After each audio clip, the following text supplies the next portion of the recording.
All right, hey everybody, I'm here with Kelly Lundberg, Pise Luti, and these guys came through Handcrafted, our class where we helped to discover our two-word calling, and just want to talk a little bit about how that class went, how it's gone since then, what were some key moments of that for you, and I've got a cool story that I want to tell. So, Kelly, why don't you tell us your two words, and tell us about a light bulb moment that happened during the class.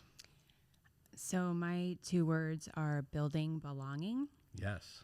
And I can get into that later. But one of the exercises in the class was finding your hinge moments, listing 5 hinge moments, listing 5 highs and 5 lows. And as you write them down, I really realized how those hard times in my life were the most areas of growth that I've had. And so that was really meaningful for me.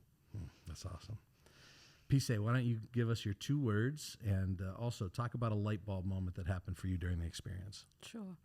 My two words are structuring success, and I consider the entire class to be a light bulb moment for me. Before I took the class, I tend to feel insecure. And sometimes I felt like I was an imposter at church and at work in general. I was never good enough when I compared myself to other ministry leaders. I wasn't gentle. I wasn't compassionate. I didn't know how to deal with strong emotions, including my own. So those were characteristics that always made me doubt myself. At work, I was an engineer, design engineer. I never thought I was good enough as a design engineer, but I didn't know where I would go after that just because I didn't have the emotional intelligence. I thought I could go into management. So it was always a struggle. So going through the Handcrafted class, seeing how God wired me to be differently, how he shaped me through the high moments and the low moments, and finding my two-word calling as structuring success really opened my eyes and made me realize that I wasn't insufficient, that I was where God wanted me to be, just different. And I could serve God in different ways and just not the typical ways that you see everywhere else. So that was just a big life-defining moment. And I walked away from that class just feeling this big sense of relief and peace, knowing that there wasn't something wrong with me. It was just that I was uniquely created. So that was a wonderful experience. I love that. Love that. So I'll come back to you, Kel. Talk about, was there an exercise from the class? We go through lots of tools and exercises and assessments to help to get to those two words. So was there one of those exercises that stands out to you as meaningful? Yes. The exercise was the Ability 360, where you had to reach out to, can't remember how many people. 12. It was quite a few. 12. Okay. 12 people. And they essentially had to tell you what kind of a person they think you are, what gifts you have. And that was very difficult for me because first of all, reaching out to people and asking them to take the time to do that, and then also waiting for their responses and seeing how they line up with how you perceive yourself. But it was really a moment to reflect and kind of appreciate that people see you in a different way than you see yourself. Like, you're too hard on yourself sometimes, and they see your gifts and they see your abilities, and it was a really great exercise for me. That's great. That's awesome. Pise, can you answer the same question? So the question is, was there an exercise that we did throughout the class that sticks out to you as memorable or impactful on you?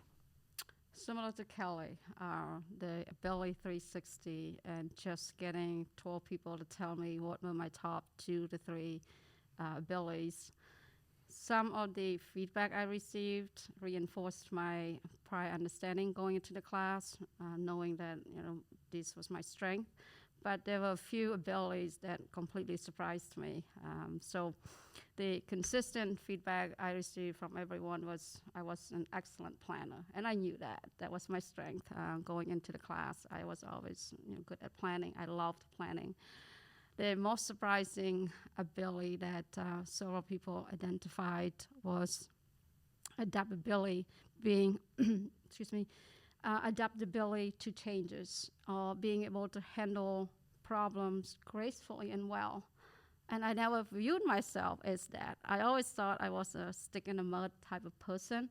I didn't like change. I didn't like going out of my comfort zone. So that was very, very different from what I perceived myself as my strength. And the other one was my tendency to see the best in everyone. And I never thought I had that at all. So just to hear what other people, the people I trust, that I worked with, that I've been friends with, telling me all these abilities really encouraged me and helped me feel comfortable in my calling and just walk away with this sense of wholeness. Yeah. That's great. I love it. Love it. Okay, let's do the third question. And the third question is, how have you been walking out your two-word calling since the class ended? So has there been a moment, a situation, an experience where that you can talk about where you said, man, that was where I saw it show up and it spoke exactly to this moment I was in? Mm-hmm. Why don't we start with you, Kel? Well, so again, my calling, my two words were building belonging. So I tried to separate them into work life, church life, and my family life. And so in church life, I feel like nothing's really, building, I have the capability to, I was involved in a couple building projects, and I was able to use my gifts there, and that was really rewarding for me. And I always think, how on earth was I able to volunteer in church and use something, a hobby essentially, to serve the Lord? So that was great for me. In my work life, I'm a dental hygienist, and I'm supposed to make people feel welcome and comfortable when they come into the office and listen to their stories or their fears, everything, make them feel comfortable. But in my family life, which I feel is the most important, I guess I came into the Handcrafted class not knowing what my calling was, and also just not being sure that being a mom was my calling. We have 2 biological boys, and then we adopted our daughters when they were 3 and 4 years old. And things have been kind of a struggle the past 5 years, I would say. It's been an up and down struggle, especially with our youngest. And I said, there's no way that being just an adoptive mom could be my calling. And this class really confirmed for me that, yes, this was your calling, even when you feel like you're doing a horrible job at it, or you feel like you're failing, because I think that's why I questioned it, because I was like, I'm failing in this. So how could this be my calling? There has to be something else out there that I'm missing. And so I guess I went into that class seeking that different calling, but then it just reaffirmed that this is where I'm supposed to be. Yeah, so. That's awesome. I don't even know if that answered the question. I love it. Yeah, that's great. Fantastic. Awesome. Fantastic. Yeah. Yeah. So, Pise, why don't you answer that same question? So, how have you seen your two-word calling kind of being lived out since the class ended? So my two-word calling is structuring success, and I think it's fundamental. Looking back at everything I do on a daily basis, at work, at home, and in the ministries that I participate in or leading. And I thought of structuring success and its meaning. It has multiple meanings depending on different situations that I'm in, depending on different seasons that I can also be in. and just the roles that I play in general with different people.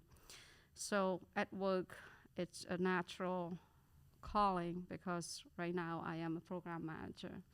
It's fun, and I currently manage 2 new product launches at the same time. So being a program manager, I look at myself as a navigator for the team. I need to know where we're going, when are we going to get there, how are we going to get there, and how much we can spend as a budget to get there. So to have a successful program launch, I need to structure plans. I have to have details. I got to be able to break down the yearly goals given to me into monthly, weekly, and daily milestones. And every day the team comes to me for direction, for help with challenges. So each day it's just filled with decisions and lots of discoveries, challenges. So using the calling that reassured and reaffirmed that I'm in the right spot, in this right position, I can decipher better of when challenges come to me, I can decipher what to focus on, what is critical to the program, and what is critical for me to focus on any given day, just because I can't handle everything. And structuring success to me, having gone through the class and knowing that this is my calling, I treat the team differently. It's challenging to find a spot, especially in a marketplace, in a corporate culture where success is driven by specific metrics. And to me, when I look at success in my program, it's about making the team that I lead feel cared for consistently, that they're seen, they're heard, that they are appreciated when they go above and beyond, and that they are always supported when they're struggling. So with that mentality and purpose, it helps me to drive the team with a different behavior. And instead of talking smart like a lot of leaders, I want my team to see that I talk with passion, that when they come to me, it's always free discussion. It's a safe zone. Instead of leading with authority, using strong pressure, I lead more of a confidence that we will resolve it together. Whatever issues that you bring to me at my desk, we will solve it together. We will always find the resolutions to it. And instead of building myself up for the next promotion, that's typical in a corporate culture where we focus so much on our image, I focus more on building relationships, building connections, and it's so ironic in terms of me not wanting to be the focus of attention, me dreading making new connections on a regular basis. Now I intentionally go and seek out my team members, especially new ones that come into my team. I want to know them personally. I want to know what makes them tick. I want to know what are their strengths and what are their concerning areas, whether it's at home or at work, because if home is not well, they won't be well at work as well. So it's just, it's been a journey, and it changed my perspective of what it means to be a successful leader in the marketplace, and I can be different. If I may, I want to bring an example. This has been, I think, my proudest moment of last year. And that was my first year leading the programs as well. When I stepped into this program, one of the critical design activities were already 6 weeks behind schedule. So I stepped into it. I started asking questions. I want to know, where could I take out the inefficiencies, the redundancies? And the more I asked, the more pushback I received, because a lot of people thought I was just micromanaging the team. The loudest complaint came from the team's manager to me multiple times. I didn't let that faze me. I essentially just went to work. I laid out a structure. I planned daily activities, and I met with the team on a daily basis. giving them the support when they needed input, when they need clarification. I got them that. When they need some additional help, I brought them that. So it took us 9 months to finish that design phase. And at the end of the 9 months, I proved to everyone on the team, including the manager, that I was there to empower the team, not to micromanage. I was there to help. And at the end of the program phase, at the end of the year, that manager has become my strongest supporter. And to this day, he still writes me encouragement notes. He still says hi. He constantly finds occasions to come and just compliment, and he provided good feedback to my direct manager as well. And I just loved that. Out of the whole year, to me, it wasn't about accomplishing the milestones. It's about building that one relationship. And that's how I see myself as structuring success. It's not about making a lot of connections. It's about making one connection at a time. And that's my way. I don't make connections with a lot of people. I don't like the exposure to the crowd, but I can make intentional connection with one person at a time. And that was just beautiful. I ended the year on the highest note, just having that experience and that connection. Thanks so much for sharing that. That was awesome. All right, so one of the things that's fun for me to hear both of your stories is because you telling your stories back to back in the class really moved me personally. And so on the last week of the class, all the students stand up and kind of share their 2 words and tell a little bit of the story about how they arrived at those 2 words. And so you guys were back to back when you stood up. And Kelly, you were first, and you gave your 2 words, building belonging, and you told this really beautiful story. There's this kind of artistic side of that. You're the building side, and the spaces that you created at the church, and this belonging that you create in those spaces, and at work creating this belonging. And then you cried a lot. I did. And everybody in the class cried a lot as you started talking about your family and this adoption journey that you guys were on, that was just like incredibly moving and emotional. And you opened your home and building belonging for these 2 girls, and it was just like, oh man, it brought the room down. And so the room is like in this emotional thing, building belonging, we're all in these flowery things. And then Pisa, you stand up, and in true just engineer fashion, you say, my 2 words are structuring success. And you gave this impassioned story about how you arrived at those 2 words. And when, at work, you're structuring success and you're leaning into people. And when you plan a family vacation, you structuring success. And it was this very kind of like just black and white, cut and dry, all the I's are dotted and the T's are crossed kind of thing. And it was so amazing for me to watch this process that you both walked through, and to see 2 totally different personalities, 2 totally different experiences, situations that you found yourself in or whatever, 2 totally different 2-word combinations, like couldn't have been more different. And yet they were so meaningful for both of you. And to see, again, 2 very different people arrive at 2 words that were meaningful for them, that they could step into and live out.